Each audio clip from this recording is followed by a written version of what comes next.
Howdy everyone. This time I didn't hit the start streaming button and interrupt Travis's stream. Sorry guys. Uh hey there. I am slightly high from a pop brownie and I decided to do it again. I'm this time going to be talking over Cyberpunk 2077. Want to know my opinion on Cyberpunk 2077? It is both the best and worst game of 2020. There you go. Um that's all I really got to say on it. I'll go in deeper to it later. The point here is we're just going to have a nice, relaxing drive across Night City while I just talk about whatever springs into my high-ass head. I got V all decked out in her trailer outfit. For the most part, couldn't get the shoes right, so she's got these glittery shit on. And we are going to be driving all the way through Night City at night, which is when I feel this game looks its best. So we're just going to go ahead and pop a marker here. We're going to try our best to ignore meeting Hanako at Embers. I believe she can wait on us. For now, we're just going to follow the white line through town and see where it takes us and where adventures unfold. Hopefully it's easy, because it's been a year since I've played this, and I don't quite remember how to play. But I can drive all right. Anyhow, while we are driving, we got to do this real quick. I'm going to throw on the music for the best game of last year that I actually played. I'm sure there are better things. I gotta turn the volume so you can actually hear the damn thing. Sorry guys. Again, hi. I had to stop this video twice before I got this. But yeah, the best game of last year, 2020, was Coffee Talk. It was a really impressive game that I played. It was a visual novel about making coffee in a way where but it's surprising how much your choices actually mattered in the visual novel. Oh, we're stopping? Okay. I'm gonna try my best to follow the laws of the road. But I don't know. We shall see what happens, shall we? Won't we? I just realized I don't have my GPS on, so it's gonna be fun trying to haggle this. But yeah, Coffee Talk, great game, really fun, beautiful art, beautiful music.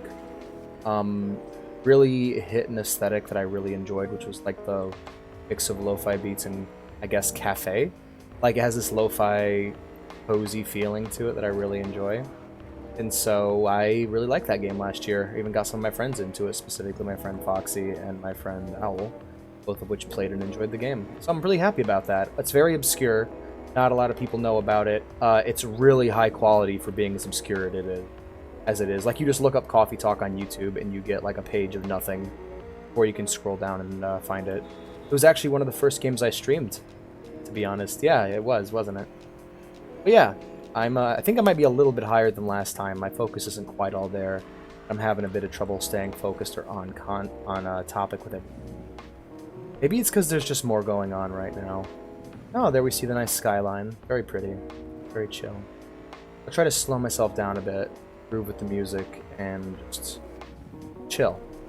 Because I get a bit hyper when I'm high. That's the funny thing about weed. It's random. That's something I learned very early on, is it affects people differently. And so when I get really, really high, I get hyperactive and exceedingly angry. But there's this middle ground that I've only been able to hit with pop brownies, funnily enough, that I really enjoy, where I'm kind of able to feel what I'd call the traditional high, the high you see in movies, where it's just super chill and laid back. You don't even care that your CPU is sitting at about 90%, thanks CD Projekt, and you don't really mind that you just almost crashed your motorcycle, and then crashed your motorcycle. You can just chill and ride against traffic. Shouldn't any red-blooded American man be able to feel comfortable in his own car, high off his ass, riding against traffic? I think so. And so if I could find out what the exact milligram dosage is that makes me feel this way, then I'd love to have it. Like, write it down somewhere, the right balance going. But it's just the funny part is that the only way I've been able to get this nice, smooth high has been with brownies. For those in the audience who don't smoke weed, it's really... something that marijuana has taught me is that it's actually really, really difficult to portray how a drug affects you. in movies and games, it's really hard to portray it. And it's legal now. It's legal now, guys. We can call it a drug. It's all right. We're not trying to convince everyone it's not. It fits the very definition of a drug. That being said, yeah, it's random. Is the best thing I can say. It's like rolling the dice. You don't know how it's going to affect you. Alcohol, it seems my experience with it from people that I talk to who drink seems to be pretty average. You could not explain how it makes you feel. Just the way it is. So, to be honest, is fitting. Because weed's typically inflated with being chill, being lazy, relaxed. One with your surroundings in a way that is not disruptive or critical. You just are there. And so it's fitting that that's really the only way you can explain marijuana. It is what it is. Whatever happens, happens. Like that, for instance. It's okay, music's still going. Ow. It's alright, we're good. Music's still going. I'll be okay. Just gonna groove our over back to the motorcycle. Don't hit me, please. And then V is going to step on it in rage before picking it back up. Now, just like that, we're back on the road. All I had to do was just pick the bike up and get back on. There's no metaphor there. I was trying to tie it into something, to be honest. Hey, here's the secret about my similes. I make them up as I go along. Like, whenever I drop a simile, it's always, or a metaphor, it's always just to whatever my brain could come to by the end. Like I'm driving down a road, and there's no road, and I'm just like, man, I hope I can find some road by the end of this road, or else I'm gonna fall off a cliff and fucking die. Nah, just... That's how it is with a lot of creative stuff for me, is I feel it out and I hope for the best. That's the way it is for a lot of life with me. But at the same time, I'm very anxious, and I try to be very calculating and meticulous about things, but things really only go right for me when I just let go and let myself move right into it. I think it's because my impulsive nature got criticized a lot when I was younger. I remember when asked what my plan was for school, I was always like, man, I'm just gonna go with the flow. However, it's real nice how the cops don't actually chase you in this game, so you're able to just chill and give a podcast like this. I'm going the wrong way again, aren't I? I knew this is exactly how this was going to happen. Gentlemen, please. Do not turn on your red skins, or your red auras. Oh boy. I just said a no-no. It was out of context, it's fine. Never mind. They're opening fire. I'm hoping I can find my way up onto that bridge I want to ride across. You know, I bet you I already went down this road. Sure did. You know what? I hate to say it. We might have to get off the bike and parkour our way up there, because I'm too high to do anything else. Right, making things up as I go along. When I was younger, I wish I would have been allowed to figure things out on my own, rather than constantly being told what to do with a lot of things. Been able to find my own path, because I was a good-natured kid at heart. I wasn't gonna end up as a serial killer or anything. Blue Moon. Who is Blue Moon? Hey, V! Oh! It's Blue Moon from Us Cracks. Yeah, from KDA. I mean, Us Cracks. Whole of Night City knows you. What's cracking? I have one picture. Had a problem. I mean, you're not calling to ask me to be your backup dancer? Damn. Just kidding. What can I do you for? Get back up, Dan. It's about a fan of mine. The weirder variety. Oh I've dear. been getting death threats. A lot of them. All sent to my private address. I'm also being followed. I can't just wait around until something bad happens. We have to find him and deal with him.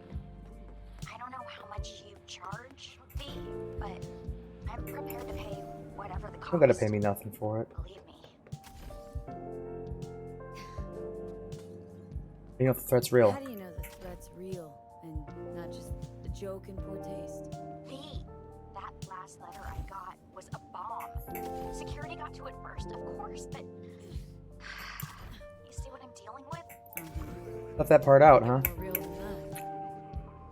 Shit. What do you know about him? Our guy. You know anything about him? Nothing.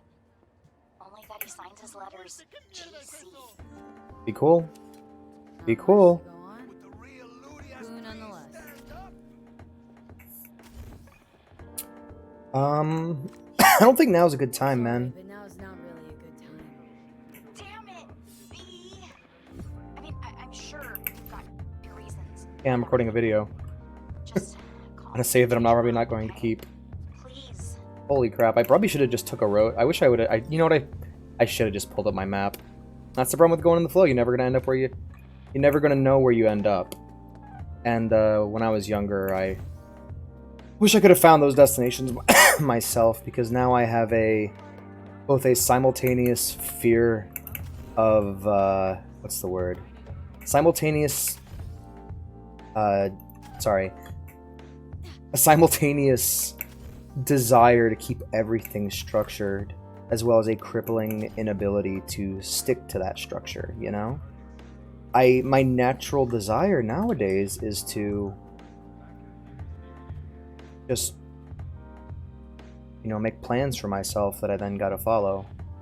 I never stick to them. That's my issue. That's where you OCD folks are lucky. I mean, I'm joking, but it is something that I envy. The problem is, the thing about OCD, wow, how did I not die? Thing with OCD, and this is how it was described to me by someone who actually has OCD. You make fun little rules for yourself, and then you follow them forever. Hey guys, how's it going? I'm just gonna pass on through. Hey, be cool, be cool. I'm breaking and entering, aren't I? I'm sorry. God, I hate gang territory. I'm just gonna keep my peace out just to be safe. Be cool. Well, I'm just gonna go ahead and pop a sonic shock on him.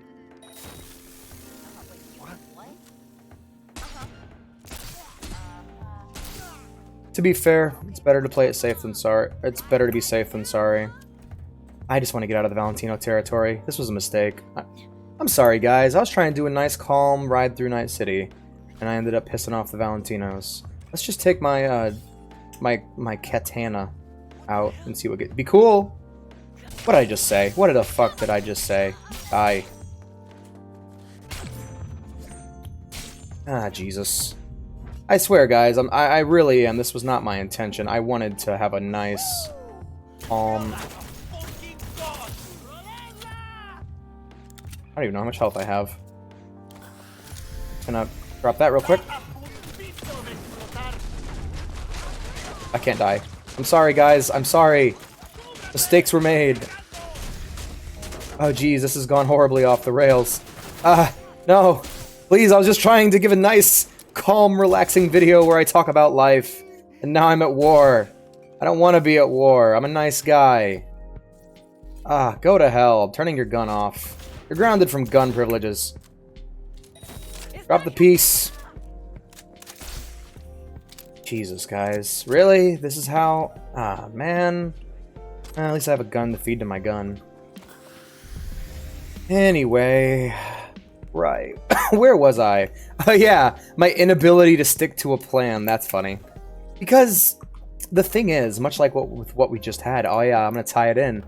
My problem is that I have a difficult time adapting to unforeseen circumstances. The right decision there was probably to not get off the motorcycle in the first place, right?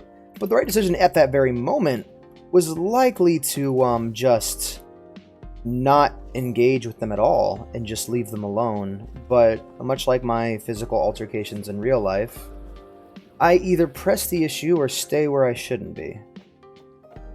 But, you know, now I know. Do not ditch my motorcycle. Come here, buddy. Look at him go. Pretty neat, huh? I always like that about this game. It's one of the little ways the game shows you that you're in the future. Versus, like, the massive obvious ways. Yes, okay. See, I know a bunch of you were probably screaming at me for all that point. Like, dumbass, turn your minimap on, you can find your way there. The key word in that sentence you spoke was dumbass, because that's what I is. But let's open up my map real quick. And you notice the slow loading times? That's because, my CPU is currently in a deep fryer because of this game. I fry the damn thing in its own coolant. Right, ability to make plans, inability to follow through with them, and, a lot of times, much like weed, my own actions are a random effect. And I do what I think will yield the result that I want, and it happens, and then someone will ask me, what were you thinking? And the answer that's true, but you never want to say when you're asked, what were you thinking? The answer is almost always, I wasn't. I didn't think this was the consequence this action would have. That'd probably be the best way to put it, is consequences are a bit unforeseen in my life. And you can never quite anticipate what's going to happen next when you make the choices that you make. Kind of like with this game. Oh my god. Oh jeez. Oh. Like, where am I?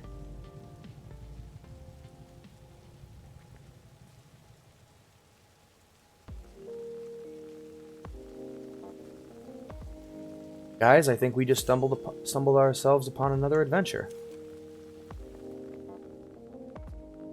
Rosary. I think we're still in Valentino territory? I don't quite recognize this area, but we're just gonna I Am Legend our asses to the next clear road, and from there we will get back on our motorcycle. That's the plan. It looks like we're already entering that clear road, though. Cyber Eye's not seeing much. But let's continue. Wow, this is beautiful. Like I said, best and worst game of 2020. Let's, you know what? Elephant in the room here. Let's talk about 2020 and how it worked for me. I don't think the virus, at least for me, was the worst part of 2020. The worst part of 2020 might have just been all the ways the virus affected the world, and that affected my social life. Specifically the isolation, need to rely on online relationships that were toxic for any sort of attachment to another human being, and having to place all of my hope and free time on games. Games such as this one, that upon release, really disappointed me. And that's what Cyberpunk to me ultimately is. It was the bullet in the head that was the big beatdown of 2020. Some people, they survived the beatdown and didn't catch the bullet. Some people were really just like, I don't get it. What's like the whole cursed 2020 thing? But like, man, that was the last year I had. 2020 was probably the worst year I had had in several years. Like, at least within the decade. Now, 2019 had its rough spots, but 2020 was my first year living alone, and not only that, COVID and how that affected everything and made everything less convenient. And also on top of COVID, let's stay with the lit street. You guys need to be able to see. But also on top of that, it was just this Doom Eternal, and like I think it was this Doom Eternal and Outer Worlds were my three big expectations, either that year or the one before it. Because I don't remember if I played Outer Worlds before or after 2020. However, it was really disappointing too. So yeah, just two big disappointments in one game I wasn't sure about. I love Doom Eternal, but I got problems with it. And nowadays, I love it even more and have less problems with it. Also, the song is the bomb. It's just Claire de Lune that's remixed, and I really like it. I really like Claire de Lune, so it's already a good one. I can walk now. But yeah, no, like, Doom Eternal's sick. I hate the fucking Marauder. I think it's a really boring enemy to fight. primarily because it's not an enemy, it's an issue to deal with, and there's nothing really interesting that can come of it, similar to the rest of Doom's sandbox. You just either kill it or you don't, and that's really how it works for the Marauder. If you let him live for too long, it's a problem. That being said, I was a bit weird on it as well because a bunch of people that the game was simply too hard for or didn't like its like fast twitchy gameplay and preferred the more explorative feeling of 2016. They were some of the people that had that opinion were some of my favorite creators, and it was a bummer finishing that game and having a good time and seeing people that I liked and respected really hated it. That's the reviewer issue. People's knee-jerk response to that will be, why are you letting people change your mind? But the issue is, it's not that I'm letting them change my mind. It's not that I'm weak-willed. It's that I'm strong-willed about the people that I like. And it's that when you respect someone, even if it's an online personality, and you have a certain belief in them or their abilities or... CPD subcons. Suspected organized crime activity reported on Pacific Boulevard. Anton Kolev, a known leader among scavengers, believed to be present and wanted on 4 counts of first-degree murder. Night City authorities have promised a reward for neutralizing Kolev and his entourage. Someone's there. Can't stand these ads. I'm going over here, I don't care. Wait, have I already reached the end of the map? No, I'm heading through the, Oh, well, we didn't get to see our soccer? None of that? Well, we'll pass through. You know, we'll do 2 trips. Why not? Why not? It's only 21. We're only 21 minutes in it. Minutes in it. Really, Alex? Minutes in. Good lord. I misplaced my objective. Boop-a-doop-a-doop-a-doop-a-doop-a-doop. Pop you right there. No here. No here. No here. There you go. That being, yeah, so where the hell was I going? Doom Eternal, and how respecting people online can lead to changes in your opinion. Because you like someone enough, you kind of want to agree with them or kind of want to believe they'd have thoughts you agree with, so when they say something you don't, you have this kind of conflict and something's got to give. Either you're gonna, well, I mean, when you're dumb like me, something had to give. Most people, they just go, oh, they like what they like. But for me, it was like, oh, dang, is the game I played really bad and I just couldn't see it? I've seen, like, a lot of times, things like movies that are bad don't hit on the first watch. I have to watch them again. And a lot of times when I end up watching them again, it's because I thought I liked it, or I thought it was good, and then I watched it once again, and I start noticing all these little details, and I'm like, crap. Yeah, it's just a bummer to hit. But I did like it upon that first watch. That's the weird thing. I just couldn't explain to you why. A lot of times it's just because I'm happy to be there and I'm enjoying the ride. Also, my kitten Penny has shown up. She might step on some keys or press some buttons or attack some mouse pointers. But she should be otherwise well behaved. She's a pretty dandy little cat. Kinda chills and minds her own business. Where the hell was I? I'm sorry, guys. I'm trying. Opinions, right. Opinions, yes. And, why people can suddenly have their opinion changed by a viewer they like. Well, to be honest, opinions are ultimately just the way you feel. They're easily swayed and influenced by different things. A lot of people's opinions are influenced by elements around them, most of those elements being facts, real-life experiences they had at the movie. However, let's go ahead and call my bike. I've just been wandering this whole time. Let's go ahead and speak. Sorry, guys. However, some people's opinions are influenced by other things, you know? And so, someone who's very objectively minded, they're going to see all the actual things wrong with the game. They're going to go, boom, boom, boom, boom, here's all the little details in a nice bullet point list, and that is why my opinion is that I hate it. Or they'll be like, oh yeah, here's all the things wrong with it, but I love it. Because ultimately, an opinion is a feeling, and it's something that we really put way too much value on. We let our feelings about something not necessarily make us believe lies, but only see facts. Only see the facts that support our narrative. It's like blinders. If you really hate a game, you're probably really good at nitpicking every little detail wrong with it.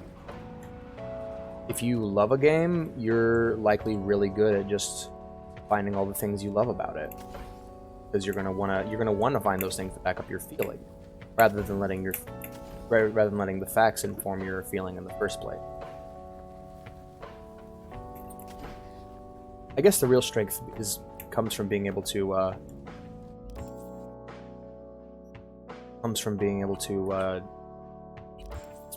not only ignore one in favor of the other when you need to, but letting one overturn the other, or letting them meld together into a nice common where you go, hey look, I don't like this movie, but I respect what it's done. I respect that it is good. These are good things about it that I can see that other people appreciate. I just have no love for it. It's a bit off target from what I was trying to say, but I hope you guys catch what I'm hinting at, or trying to get at. I guess the strength would be able to still value your opinion and acknowledge that it is valid, while also seeing the facts. Like this game, for instance. I understand that this game is fundamentally flawed at pretty much every level. Like, I'm not even going to get at the bugs. There are just issues with the game's. Like, there are so many little things in the game that could go a bit deeper, but just don't go deep enough. And there are so many things in the game that shouldn't even be there in the first place. A very simple question, why do restaurants exist? Well, I guess the argument could be said, well, it's so you can go eat food in this game. Well, I would ask what the values of that in healing items, when you have healing items. And they could say, well, what if I just want to eat food? Well, if you just want to eat food, you're not going to see much because it's just a tiny little picture of the food, and then it has the effect that it has, or the drink. But that's just one example. The other issue would be how the difficulties are balanced weird. I feel like the one mode up from hard is slightly too hard, but normal is slightly too easy for me. So I can't find a place where I feel balanced. You know,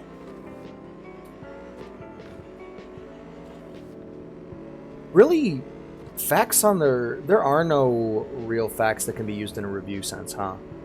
I know some people are thinking like, well, no, I mean, of course there is. And like, yeah, I'd agree with you, but I'm thinking about it. And like, what seems to be the case is facts, the actual facts that people give where they give while a game is bad, they're these very small details. You could say one mechanic doesn't mesh well with the other, but you might just not be good at it, or you might not see it properly. Because at the end of the day, facts are what we see, what we perceive. There is no such thing as a true, like, unscrutable fact. There's only simply what our eyes and minds can perceive. And so because of that, we just take these feelings, we ascribe modifiers to them. Or we take these facts and ascribe feelings. We ascribe our perception to them, and eventually we hopefully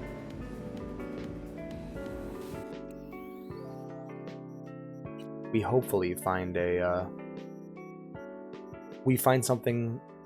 opinion that sounds just objective enough or just factual enough that we can have someone agree with us, or that we can communicate our feelings.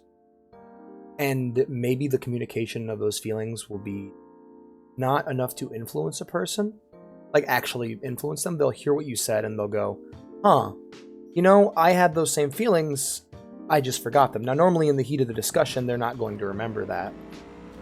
But,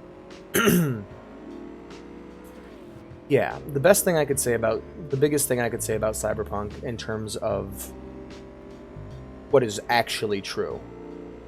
What is actually true is that it didn't match Cyberpunk I had in my mind. And the Cyberpunk I had in my mind was, one, not that unreasonable, two, a lot less ambitious than this game, and third and finally, based on what I can understand, influenced heavily by the advertisements for this game.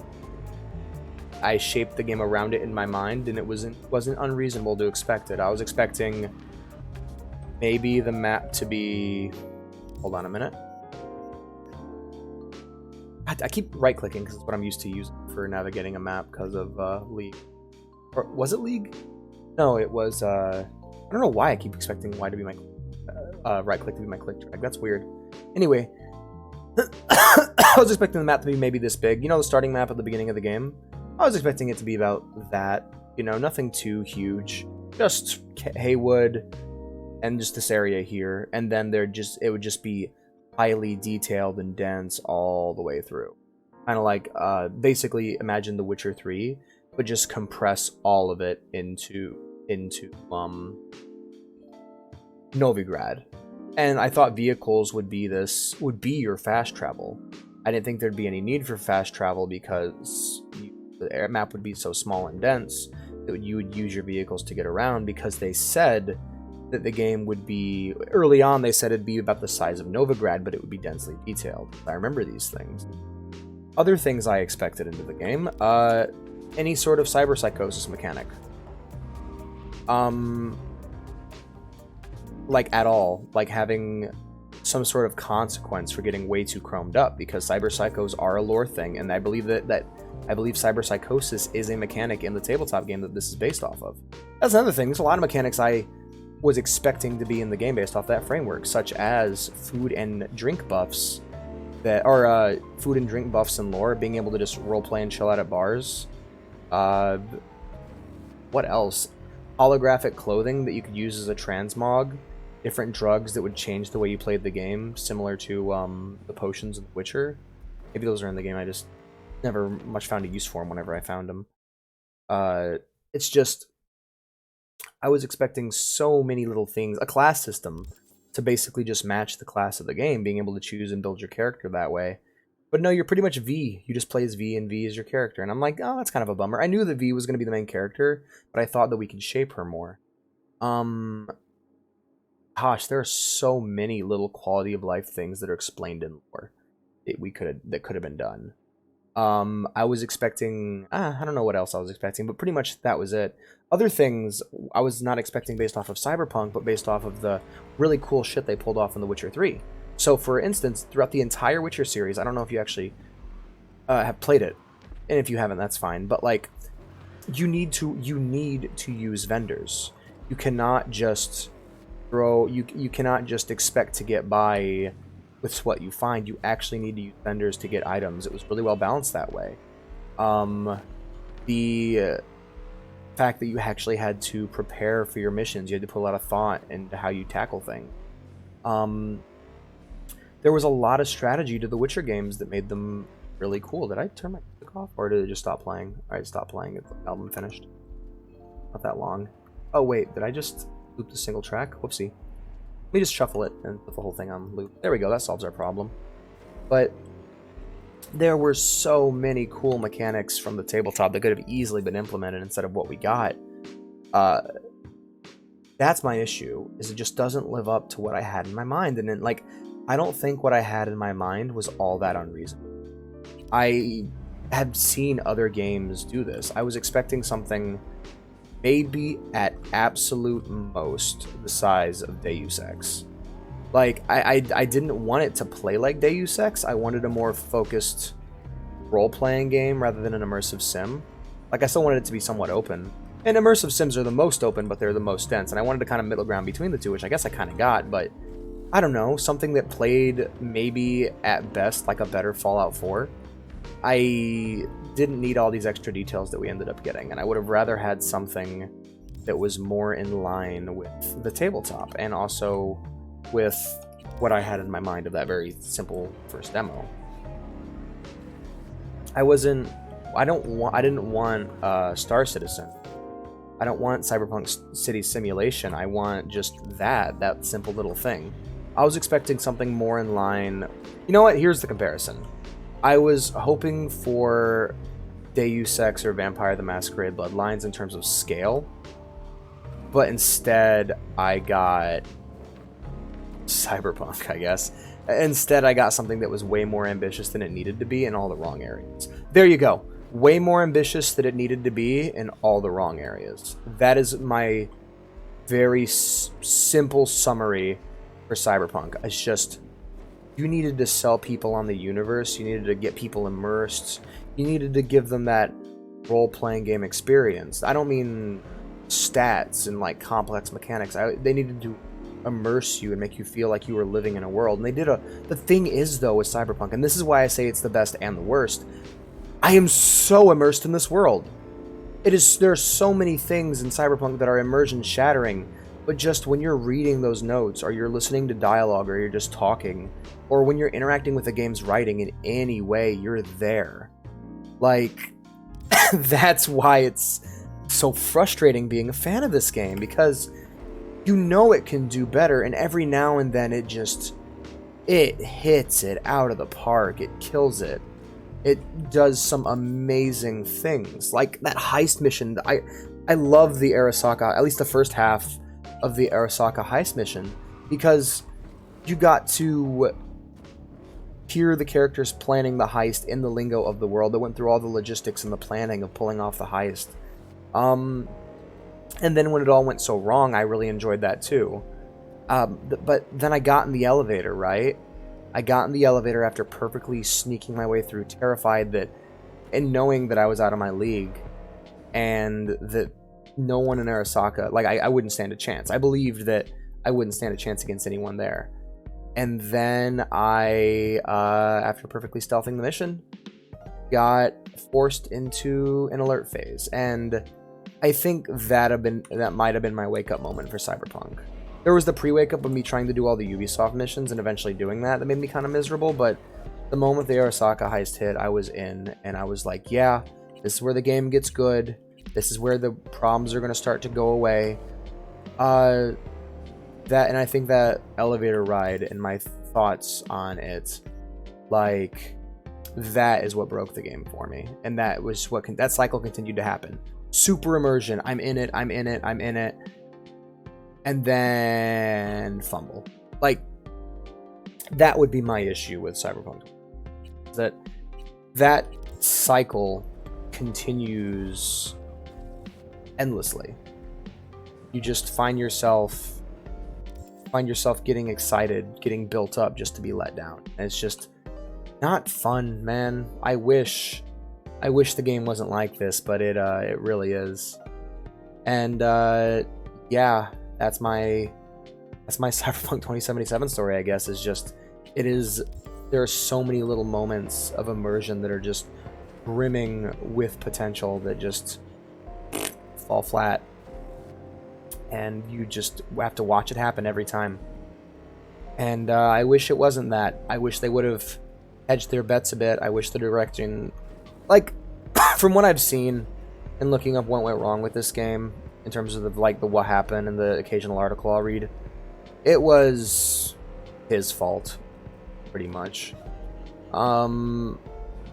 You know, he got too ambitious. It sounds a lot like what happened to Neil Druckmann with The Last of Us. Just too ambitious, too much sniffing your own farts over success of your last game, and then you make this one and you blow it. And now everyone's first impression of what is probably now one of my favorite sci-fi universes is this.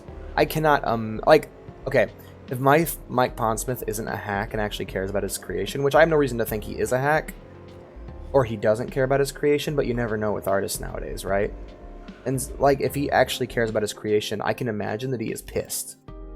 He was told that he would get this probably great deal, this great game that came out, and everyone loved, and it would, you know, realize his dreams of what he wanted Night City and his world to be.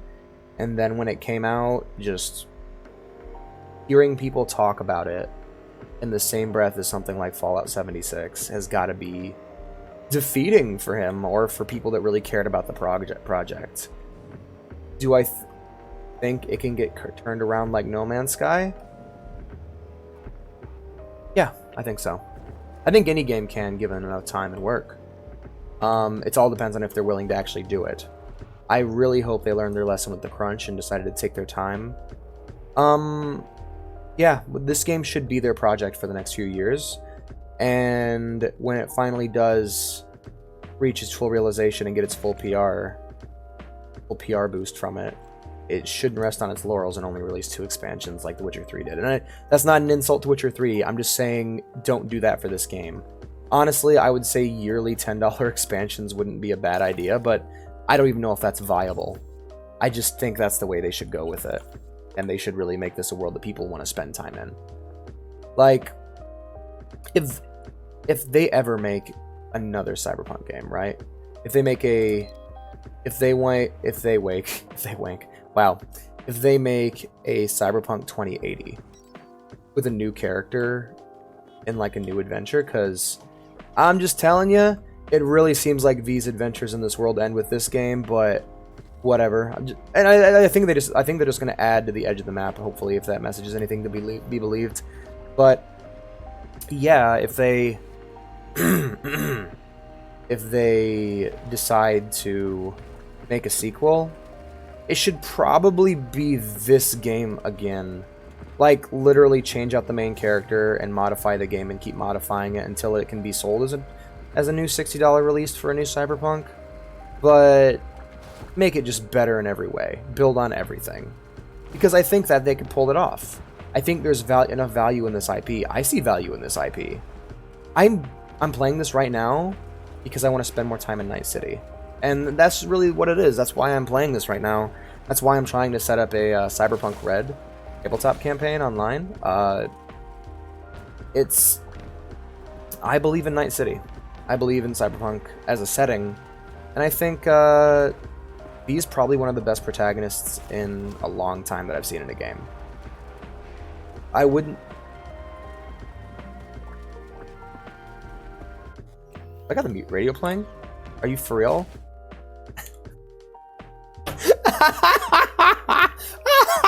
I just eat shit. I'm just like praising V as a character. Like I said, right? Build you up, Buttercup. That skyline's still beautiful though, man. They should take some in. You know, when they made this, when you play through the campaign, if you're a fan of Shin Megami Tensei or Persona, you can feel it. You can feel it. Like, oh hey, teenage hacker girl who wow, I knifed her. Spider. Teenage hacker girl, who should play her? Fucking Futaba's voice actor. So there's several Persona voice actors in this. B being played by the voice actor of Makoto Nijima from Persona 5. They should take some influence from Persona. Specifically Persona 3 to Persona 4. And just make a game like this that's better than every way. If you need to, since this seems to be the kind of game it wants to be, lean more in the GTA direction and lean a bit less in the role-playing game direction. Focus more on things happening in the world and maybe add a bit of details here and there, but really build off of what you got going on here, because what I'm waiting for with Cyberpunk, what I was waiting for before I just mentioned that, is I'm waiting for the mods. I'm waiting for the ability to come back when a bunch of stuff's been added to this game. And why did I do that? And the bugs are fixed. That wasn't a bug, that was my own stupid ass. I'm gonna go up that hill in the distance. See that mountain? See that mountain over there? You can drive to it and hopefully climb it before the game tells you no. Let's go. But yeah, that's what I'm waiting for. I'm waiting for Cyberpunk Plus, Cyberpunk Royal, Cyberpunk Neon, whatever you want to call it. Just the game plus more. And you know what? Like, these stories told, you can make a new character and just tell of their story in this universe. Kind of like how every GTA game starts with a new protagonist. You know, yeah, like, just do that. Like, really, just... There was a patch note that CD Projekt, that's a mine right there, CD Projekt had put on their Twitter. And it was the patch notes for the driving. And whoa, shit! Cyberpunk 2077, what the hell? Oh god. Alright, yeah, so that's where Night City ends. So we're just gonna go off-road for a bit. And we're just gonna... Let's find a different spot, because that message is annoying. What spots do I have to drive to? You know what? Let's head right back to... You know, let's head up to the junk heap, and then we'll head right back to the start. How about that? Let's head to the junk heap, where we all began, and then we'll head back to the start. So let's go. So, yes. My bad. Oh, coughs. Lovely. They should really there was a patch note on Cyberpunk's Twitter that was like, hey, this is all the crazy ways we fix the driving. And I replied to that tweet and I said, all your patch note should say is that it drives like GTA 5 now. And like a couple of people like that, but like the main thing is like, that's what it is. We don't want this, so you know exactly what it should be, and you should tell us like, hey, we're moving more in the direction of something like GTA 5. Like very clear, like this is how we want the driving to feel. Where did my bike go? Thank you.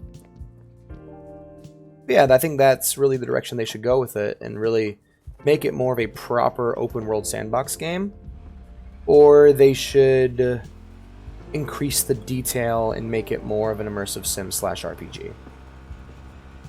Because right now it's kind of sitting in a middle ground where it really doesn't want to be. It kind of takes all the... it takes a lot of the unnecessary aspects from the, like, I guess Elder Scrolls games in terms of its scale and mechanics, without realizing those games have a certain detail to them that makes them irresistible. And put it in like a world with Ubisoft style questing rather than like GTA style funsies that just pop up on the map. But yeah, sorry, let me clear my voice again. Yeah, it's a bummer that it's a bummer it turned out the way it did, but there's some beauty to it that I really appreciate. And yeah, I've been actually talking a lot to one of my new friends, Sue, about it. Yeah, no, she, like, that's been a thing that not only her, but like other Cyberpunk 2077 fans and streamers, just like, we miss Night City, man, and people are playing it now and having a good time with it, so I'm happy for them. But like, yeah, no, it's just, the game has a long way to go. We're not even near No Man's Sky in terms of fixes yet. Right now we're just, it's about waiting. It's what it's going to be. This is, think of this like the beta. Like, if this game released as a Cyberpunk 2077 beta or alpha, okay, yeah, beta would be the better one. I would agree with it. I would believe it, because, or alpha, actually, alpha would be a better way to put it. If they released this game under the Cyberpunk 2077 alpha, I would get it, because the real definition of an alpha or a beta feels like this. A beta is, well, okay, a game being pre-alpha is like stick figures on a white background. A game being alpha is, it's a game now. We know what the game's going to look like. It's step one. And then finally a beta would be something like this, where content complete, holy shit, not polished or fixed. Like, everything's there, it just needs to work now, is beta. Otherwise, and that's referring to like what betas are actually inside like game development studios. Not like, hey, we're doing the public beta or the public alpha. Some of them actually are public betas and alphas, and those are usually the ones that get like lambasted by everybody. Like, people really crap on them because when they're that bad, you can't even deny it. But most betas and alphas you see nowadays are not even near that state. Like, Halo Infinite, by definition, is not a beta. Or an alpha. Oh my god, it's not an alpha. Like, that's just not what those terms mean. From what I am to understand in game development circles, like in actual like studios. Most games that you see like at like stage shows is what you're seeing is pre-alpha footage, pre-alpha. It's not. It's simply not. That's not what alpha means or beta means. It's just a marketing term to make you go, all right. Well, two things. Holy crap! It looks this good at beta or alpha, or it's you going, or it's you going, oh well, it looks kind of bad, but you know, it's pre-alpha. It'll get better. Kind of like, it's kind of like, all right, listen, I gotta put together a scenario here. I'm sorry, I know these are awful. I know they're usually disgusting, but bear with me here. Saying your game is in pre-alpha on a stage, on a stage show, right? Is like, all right, look, no one's ever seen your dick. You've never measured it. You've never seen it compared to another man's penis. but when you, right before your first time having sex, you go, hey, I'm kind of small. You don't know that you're kind of small. You don't even believe it, but you say it because you're scared. You're scared of what she might think of you. And you say it because you don't want to let her down. But at the same time, you don't want to brag. So, or at the same time, you don't want to just bash yourself. Just, you say it to be defensive. You don't go, it's puny, it's pathetic. You just go, it's kind of small. You know, or not the biggest. Not the biggest is another one. No, what happens there is, what the hell? That's awesome! Are there like hidden cars in this guy? What? Hold on. Enough of the penis talk for a second. These guys, you guys are insatiable. What the hell? I can just take this car? Well, guys, we got a new car. Unless I just bought it and didn't know that I bought it because I have HUD elements turned off. Let's check my money. Nope, didn't buy it. So yeah, I just found a car. Rad. That controls like shit. Oh my god. A modified Lambo. Oh Jesus! Oh my lord, I forgot, guys. I'm sorry. I don't remember. Okay, you thought my driving was bad now? Bad with the bike? Holy crap. Well, I have the car now. Take my take my motorcycle back, please. Are you for real? Okay. Let's just take the fucking car.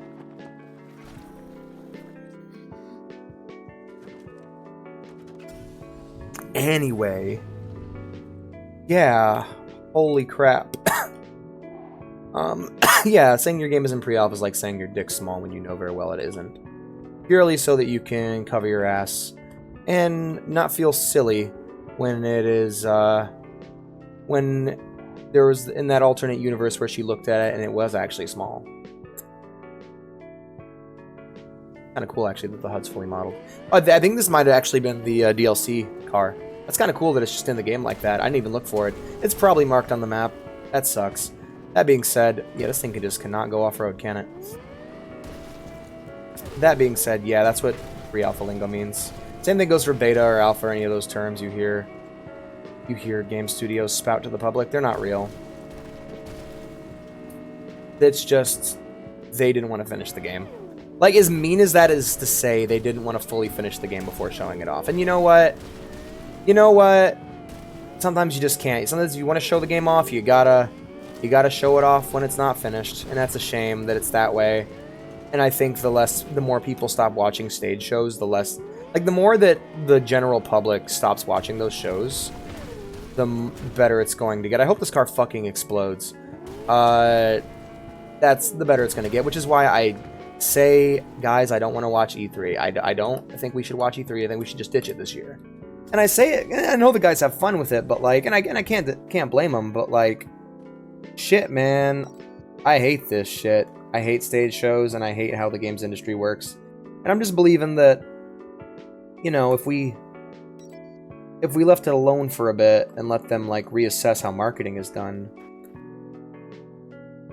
and I think things will get a lot better. Well, I called my car. I guess the issue would be shareholders. Why did I just lose 100 money?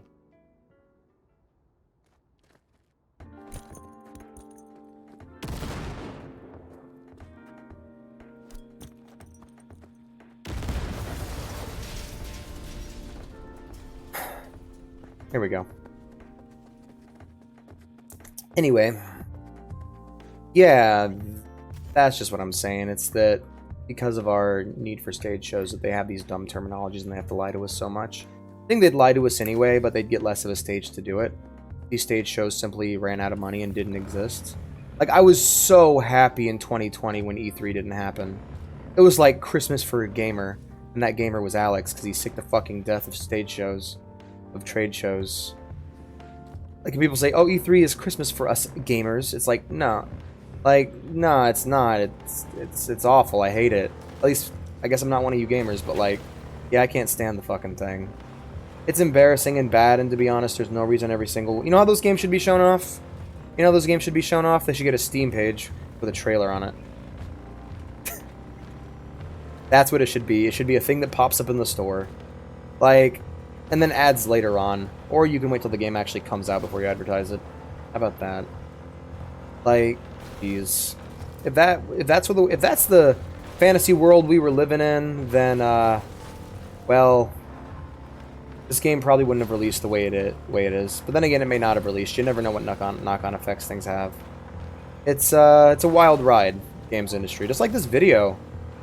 In the beginning, I was talking about like how opinions are not great and we shouldn't rely on them. And by the end, I'm just like spouting my opinion that this is the way the industry should be and the way it should be for me. And it's like, nah, man. I mean, I don't disagree with everything I just said. I said it after all.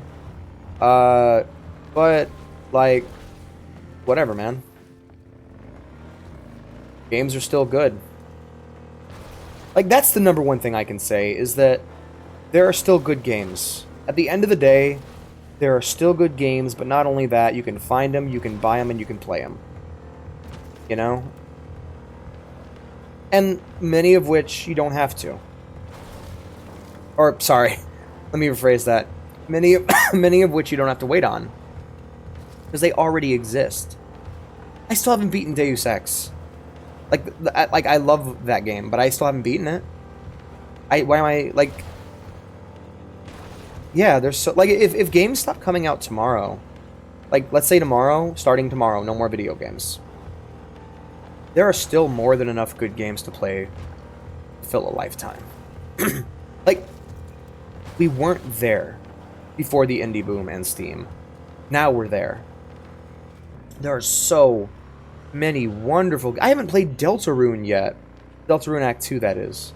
There are so many good video games out there that a game like Cyberpunk coming out and being bad, or a game like Halo Infinite having bad progression, isn't the death of the industry. A piece of crap like Fortnite being popular isn't the death of the industry. And I know you're saying, like, oh, Fortnite's not a piece of crap. You're right. I just don't like it. I just don't like Fortnite. That's all it is. I can't think of anything objectively terrible about that game. An objective to the closest I could think of to objective. But, like, I don't like it. But, hey, there's other games I can still play that are great, that I like way more. Like, like Apex. Like Call of Duty Warzone. There's, like, so many different battle royales I can play that I'd enjoy way more than Fortnite. Realm Royale. Spellbreak. I ever say Apex Legends? Yeah, I said Apex Legends. Unless I said PlayerUnknown Battlegrounds by accident. I don't actually have an interest in playing. But yeah, no, I just, there are many, many good games out there. And that's why, I guess that's why it's so, because I believe that, that's why it's so frustrating for my friend Owl to deal with my opinions on I call them Battle Royales, I'm sorry. Roguelikes, like not roguelites where there's like a progression system and you level up and you gain health, but like true roguelikes that really restart your progress every time you die, and that you don't, and that permanent progress comes in these big bursts later on down the line. And they are games that are not only tests of your skill, they're tests of your endurance. Much like the guy in the bedroom with the dick that may or may not have been small said, I have no endurance. I need to save my progress. I need to know that everything I do with the game is permanent. Because if I get winded, if the game gets winded and just doesn't let me keep what I have, or I can't do it again. Like, that's the thing. I can start a game over if it was my decision to do it. But the idea that every unsuccessful action will be undone just gives me depression. And I'm not saying it's bad.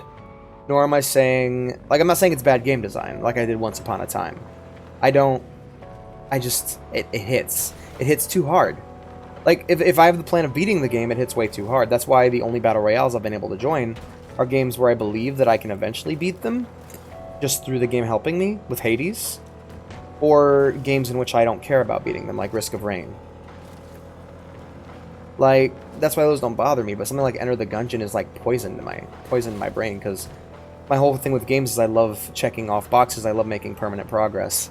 And so not being able to do that or having my work undone, that's really depressing, man. Achievements are kind of great in that way, you know? I beat Resident Evil 4 once upon a time.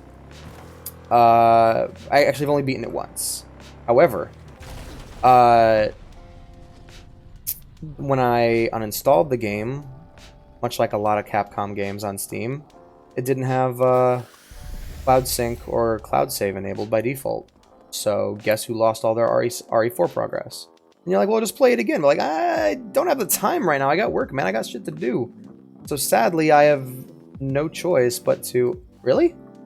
Alright, cool. I have no choice but to leave it alone for a while before I come back. And I remember in that conversation I had with him, my friend, about whether or not I beat RE4, your initial jump height sucks. Anyway, in the initial conversation I had with him, he didn't believe me because like I was screen sharing the game and I tried showing him my beat and save file and it just wasn't there. But then I looked right over at achievements and there it was. Attached to my account that I'll have forever is that I made permanent progress. Permanent progress in RE4. But regardless of that, my problem with roguelikes is I don't like those things. I will never say that roguelikes are bad. Again, I said it in the past and I'm not going to say it again. But they do something to my brain. Like, I'm not going to say that I don't like it, because I feel like I don't have a choice. I feel like I don't have a choice in the matter. It's just, it's fucking makes my brain freak out and gives me depression. Because it's like, alright, let's say I sit down for an hour, right? With my life, I don't have a lot of free time, so that hour is...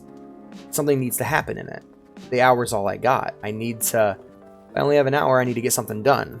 So like, there's dishes to wash, there's things to do, but I want to get further in a game. So I boot up a game, it's a roguelike, or I don't know it's a roguelike, and then I play, and I die, and I play, and I die, and I play, and I die, and I start to wonder, when will I be able to hit a checkpoint? It's been a while since I've hit a checkpoint, or save the game. What's going on? Like, oh yeah, enter the gungeon, it's a roguelike, man. And I'm like, what's that? That was my introduction. I didn't know a roguelike was like that. You know why?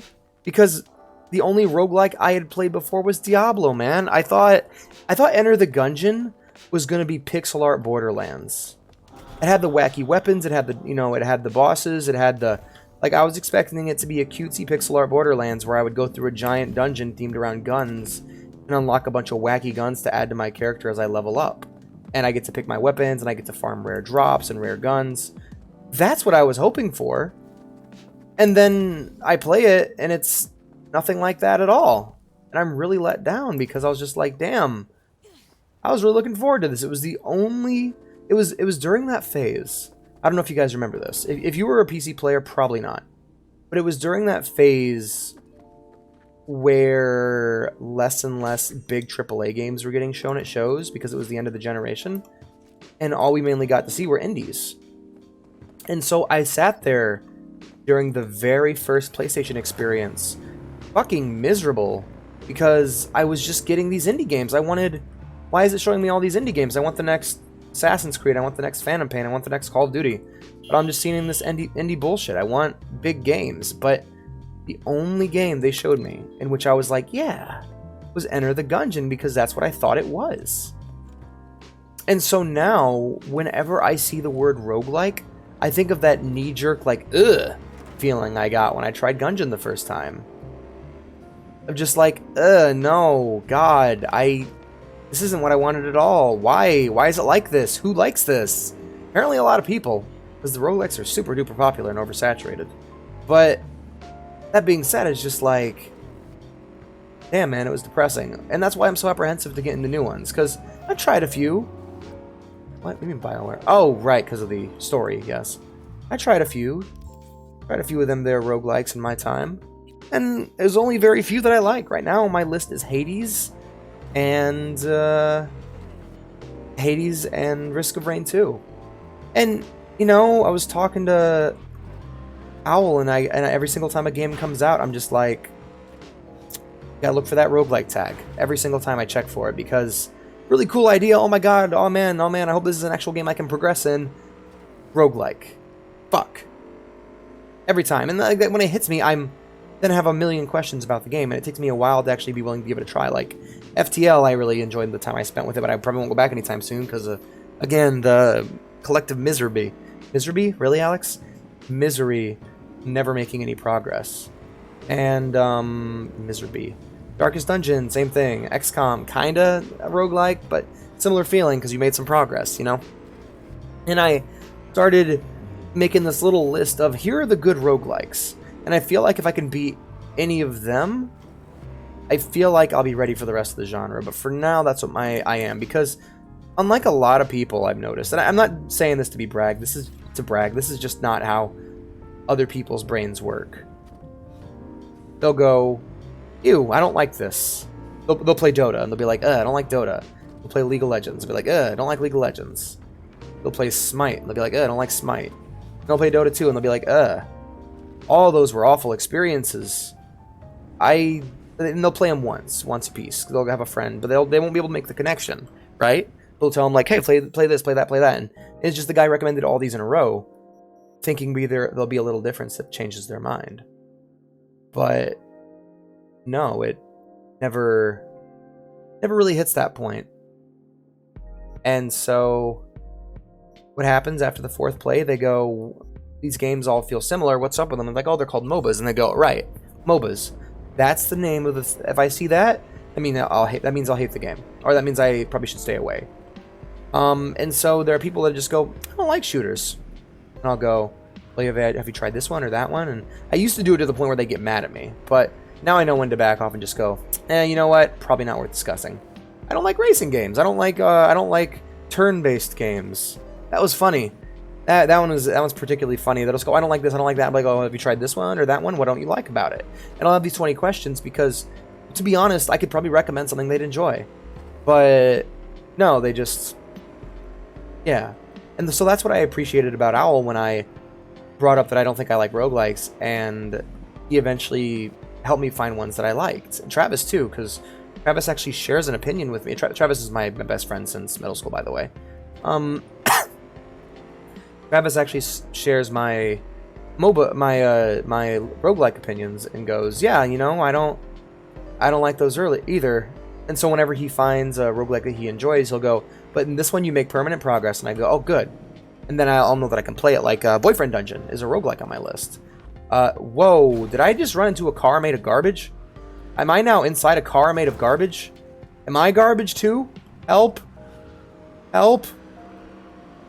Okay. I guess we're Garbage Quest now. What's first person like? Oh. Is Garbage Quest over?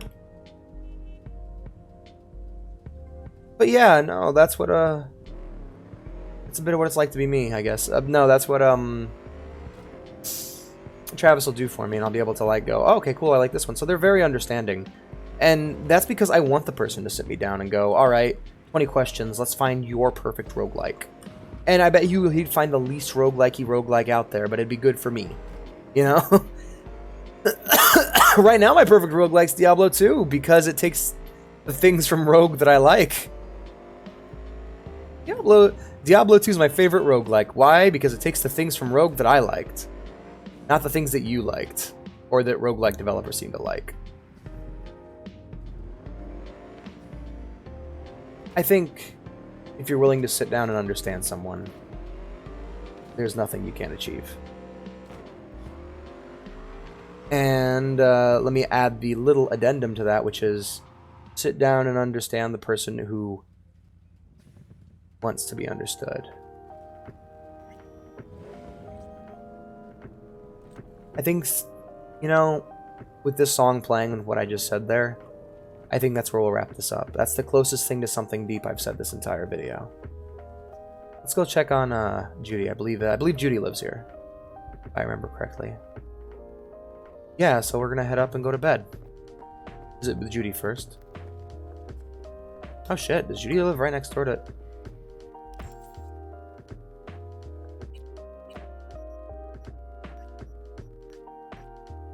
Okay, weird. Anyway, sorry guys, sorry, I can't stay on topic, but yeah, I think that's where we'll get lost and not be able to find our way to our house. The objective. You know, I had to keep this place memorized in the game because I wanted to check on Judy throughout the playthrough. Yeah, so I had to keep this place memorized, you know? Is it open? Oh, I have to open it like that, I forgot. Yeah. I'm home, Jude. I hope you guys enjoyed the video. If you want something similar to this... Thanks, Jude. It's always good to see you. Nothing special, same old story. Uh, What about you? I already exhausted your dialogue like a playthrough ago. Yeah, let's wrap it up here. If you enjoyed this video, check out my Skyrim, or Highrim Director's Uncut is what the name of the video is. Pretty funny, I know. Can I not sleep? Am I not allowed to sleep? Guess I can't sleep. Sleep. This is the sleep room? Who knows anymore? Man, things have never been the same, Judy, since you stopped allowing me to sleep here. Ooh, that's too much. Thank you for watching. Check out my Skyrim video if you liked seeing me talk over an open world game about other bullshit. If you just want to talk to me normally, check out my Discord down below. If you want to check out me on stream when I'm sober talking about games, if you felt as though the teensy weensy bit too high, I needed to be a bit more sober to give you a good video, then wow, this is the best. I'm having a blast. I just got a subscriber sound effect from the Twitch because Travis is fucking streaming right now. Oh man, fuck it, later.